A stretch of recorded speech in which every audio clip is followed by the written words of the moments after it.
Bekas pengawal keselamatan warga Indonesia Laodi Ardilarsila 47 tahun yang dihukum gantung kerana membunuh pegawai M-Bank Cawangan Sumanjaya pada 2013 berjaya mengetepikan hukuman berkenaan. Keputusan itu dibuat panel hakim diketuai Ketua Hakim Negara Tun Tengku Maimun Tuan Ahmad yang bersidang bersama Hakim Mahkamah Persekutuan Datuk Nordin Hassan dan Datuk Hanifah Fariqullah di Johor Bahru pada 15 Julai.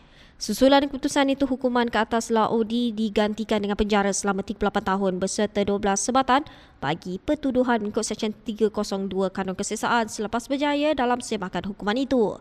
Lelaki yang berasal dari Sulawesi, Indonesia itu turut dijatuhkan hukuman penjara 33 tahun dan 12 sebatan bagi pertuduhan kedua di bawah Seksyen 3 Akta Senjata Api kurungan penalti lebih berat 1971 kerana melakukan rompakan dan dengan sengaja melepaskan tembakan dengan senapan patah selepas diketepikan hukuman mati. Laodi menetap di Malaysia dengan menggunakan kad pengenalan palsu dan mencari kerja di Malaysia sebelum bekerja sebagai seorang pengawal keselamatan pada 2012.